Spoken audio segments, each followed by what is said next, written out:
नमस्कार, आप देख रहे हैं पुलिस वाला वेब न्यूज और मैं हूं आपके साथ कंचन। आज बालाघाट सिवनी लोकसभा क्षेत्र के किरनापुर में राणा हनुमान सिंह कॉलेज सभागृह में कांग्रेस के जिला अध्यक्ष संजय उइके जी और मध्य प्रदेश विधानसभा की पूर्व उपाध्यक्ष एवं पूर्व विधायक हिना कांवरे के द्वारा मंडल सेक्टर बूथ कार्यकर्ता सम्मेलन का आयोजन किया गया, जिसमें कांग्रेस के लोकसभा प्रत्याशी सम्राट सरस्वाल, कांग्रेस जिलाध्यक्ष संजय उइके के अलावा बड़ी संख्या में लांजी किरनापुर क्षेत्र के कांग्रेसी कार्यकर्ता और पदाधिकारी भी उपस्थित रहे। लोकसभा चुनाव को लेकर कांग्रेस प्रत्याशी सम्राट सरस्वाल विधानसभावार कांग्रेस कार्यकर्ताओं की बैठक ले रहे हैं और उन्हें क्षेत्र अनुसार चुनावी कार्य सौंप रहे हैं। इसी तारतम्य में आज लांजी में कांग्रेस कार्यकर्ता सम्मेलन किया गया। इस कार्यकर्ता सम्मेलन में पूर्व विधायक लांजी हिना कांवरे ने कहा कि यहां से विधानसभा चुनाव हारने के बाद हम लगातार लोकसभा चुनाव की तैयारियां कर रहे थे, लेकिन मुझे कांग्रेस ने टिकट नहीं दिया। हालांकि इसका दुख मुझे बहुत हुआ, किंतु हम विश्वास दिलाते हैं कि लांजी किरनापुर विधानसभा क्षेत्र से हम इस लोकसभा में कांग्रेस को जिता देंगे। कांग्रेस कार्यकर्ता अब एकजुट हैं और पूरे जोर शोर से कांग्रेस के पक्ष में कार्य करने में जुट गए हैं। ये तो हमारे लोगों का मन दुखी होना तो स्वाभाविक है। मैं इस बात को अच्छे से समझती हूँ, छुपाने वाली बात है नहीं। लोकसभा की टिकट मांगने क्या पूरा तैयारी हमने किया, लोकसभा चुनाव लड़ने की पूरी तैयारी हमने किया। सब कुछ इतनी तेजी से जिस दिन से हम चुनाव हारे उस दिन से लेकर टिकट की घोषणा तक लगातार मैदान में हम थे लोकसभा क्षेत्र में, और कहीं ना कहीं जब टिकट नहीं मिली तो दुख होता है।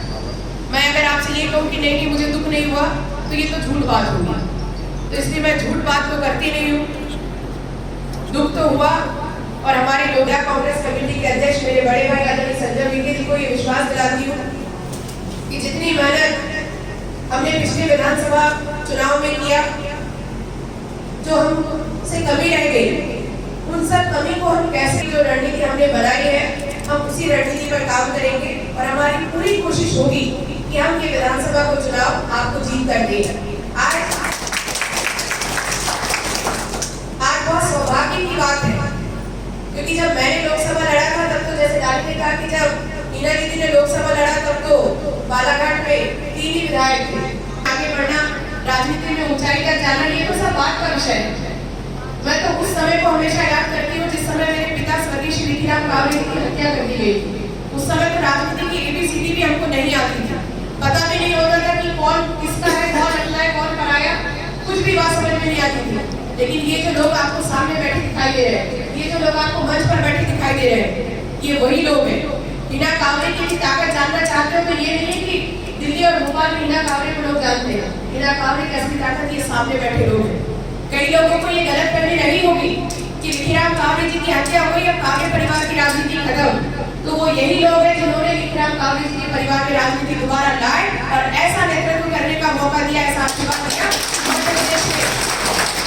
हाँ, मुझे गर्व है कि 2 बार मुझे उत्कृष्ट विधायक का पुरस्कार मिला और वो इन सब के आशीर्वाद की देन। उंगली पकड़ के चलना जिन्होंने मुझे राजनीति में सिखाया वो मेरे सामने बैठे हैं। आज यदि हिना कांवरे मजबूत और इतनी दमदारी से दम रख रही है, उसका कारण जो सामने बैठे हमारे लोग हैं, ये लोग हैं जिन्होंने बचपन से हमको आगे बढ़ना सिखाया। और मुझे पूरा विश्वास है कि राजनीति में कांवरे परिवार के लिए क्या सही होगा, क्या गलत होगा, ये हिना कांवरे से ज्यादा जो हिना कांवरे का बड़ा परिवार सामने बैठा है, ये मुझसे बेहतर निर्णय लेगा। और मुझे विश्वास है कि हम हमेशा अच्छा करने के लिए आगे बढ़ते हैं, हम हमेशा आगे बढ़ने की राजनीति करते हैं। हमारे पास ये नहीं चलता कि मुंह में कुछ है और दिल में कुछ है, जो है वो सामने है। बुरा लगा तो बुरा लगा, नहीं लगा तो नहीं लगा, हम सीधे और स्पष्टवादी हैं। और मैं आपको ये बता दूं कि जितने लोग यहाँ पर बैठे हैं, सबको विधानसभा चुनाव में हार का बहुत गहरा सदमा लगा है।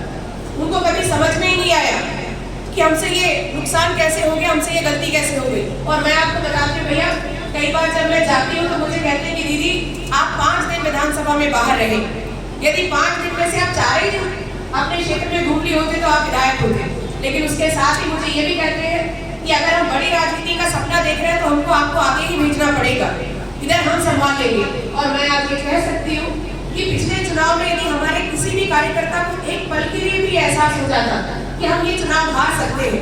यदि एक बार भी किसी के मन में ये बात आ जाती कि हमारे खुद के परिवार की महिलाएं जो 1250 रुपए जो उनको खाते में आ रहे हैं उसके चलते वो कांग्रेस की जगह बीजेपी को वोट दे देंगी, तो हमारे कार्यकर्ता उसी दिन अपने बूथ पर डट जाते।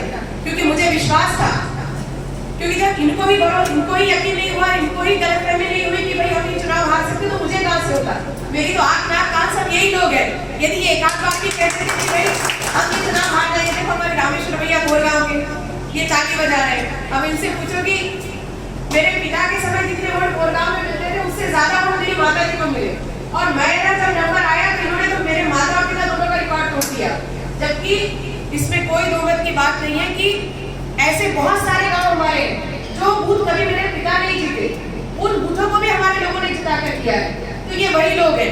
इसलिए मैं कह सकती हूँ कि हमारे लोगों को चूंकि उस बात का एहसास नहीं था 1% के लिए भी, तो हम ये चुनाव हारे। बीजेपी चाहे कितना भी टारगेट कर ले, बीजेपी चाहे कितना भी लक्ष्य बना ले लालजी के लिए, लेकिन हमारे लोगों को अब दूध के जले हो गए हैं। और टिकट मिलने की बात हो, चाहे चुनाव लड़ने की बात हो, चाहे चुनाव जीतने की बात हो, तो हम लोग ऐसा दूध से जले हुए लोग हैं, तो हम तो छाछ को भी फूक फूक कर दिएंगे। सही है कि नहीं, बताओ। और हम आपको ये विश्वास दिलाते हैं कि हर बूथ पे हमारे कार्यकर्ता पूरी ईमानदारी के साथ, पूरी मजबूती के साथ काम करेंगे। और यही नहीं, बल्कि मैं तो हमारे सम्राट भैया से ये बात कहना चाहूंगी कि जब मैं लोकसभा चुनाव की तैयारी करने निकली थी तो मैंने उसकी शुरुआत ही लालजी से किया था। सबसे पहले मैंने कहा कि अपना घर मजबूत करो, उसके बाद आप घर से बाहर निकलो। और मैंने ऐसा प्रोग्राम बनाया कि लालजी विधानसभा क्षेत्र में लगभग सभी गांव में हम लोगों ने बैठक करी। हमारे ब्लॉक कांग्रेस कमेटी के अध्यक्ष आदरणीय यूसुफ पटेल जी और उनकी पूरी टीम, इन्होंने प्रत्येक गांव में हमारी बैठक लगभग हो गई। लालजी में भी हमने ऐसी बैठक की और उसके बाद हमने तय किया कि जब लालजी का पूरा घूमकर हो गया है तो क्यों ना हम एक दिन लालजी विधानसभा घूमे और एक दिन हम दूसरी विधानसभा घूमे। लेकिन हमारे लिए बहुत सौभाग्य की बात है, मैं इस बात के लिए आपको बधाई देना चाहूंगी कि जिला कांग्रेस कमेटी के नेतृत्व में आप लोगों ने जो संगठन खड़ा किया है पूरे विधानसभा क्षेत्रों में, चाहे वो परसवाड़ा की बात हो, चाहे कटंगी की बात हो, बैहर में तो आप सर्वे सर्वा है ही। चुनाव बहुत बड़ा है। जब हम 8 विधानसभा और को देखते हैं, लोकसभा क्षेत्र को देखते हैं, तो हमको लगता है ये बहुत बड़ा है। लेकिन वही अगर आप राहुल जी की तरफ देखो तो आपको ऐसा लगेगा कि जो व्यक्ति कश्मीर से कन्याकुमारी तक 4.5 किलोमीटर पैदल यात्रा कर सकता है, तो क्या हमारे लिए लोकसभा क्षेत्र बहुत बड़ा तो नहीं है। हम तो 8 विधानसभाओं की बात करते हैं और आपके पास पूरी टीम है। इस टीम का उपयोग करना आप सीखो। क्योंकि मैं आपको बता दूं कि मैंने लालजी विधानसभा क्षेत्र में तो हम खुद काम कर रहे थे, लेकिन लालजी के बाहर जहाँ पर भी मैं गई तो कामयाब बना हुआ है, तो वो आप।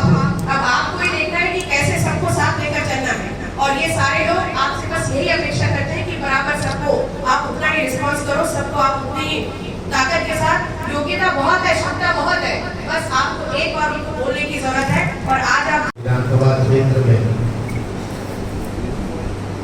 हमारी बहन हिना कावले जी के नेतृत्व में यहाँ आए हुई है, साथ ही हमारे विधायक जी संजय भैया, होटेली जी, हमारे जिला पंचायत सदस्य मिताली कावले, नीरज सिंह दुबे जी, हमारी बुराई मैडम, रंजीत भैया बुराई जी, हमारे पगले भैया और सभी इस क्षेत्र के हमारे कार्यकर्ता, हमारे पदाधिकारी गण।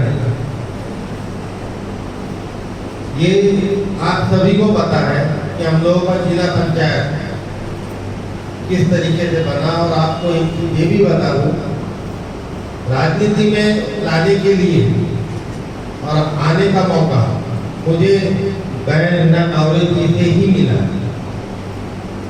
और जिस तरीके से मैं अध्यक्ष भी बना तो पूरा टाइम कंधे से कंधा लगा के हिना कावले जी ने मुझे अध्यक्ष बनवाया, इसमें कोई शक नहीं है। उसके बाद में विधानसभा और ये और वो सब हुई, टिकट मैंने भी मांगा, हमारी बहन ने भी मांगी। मुझे आखिरी तक भरोसा नहीं हो रहा था कि टिकट मेरे को मिल जाएगी।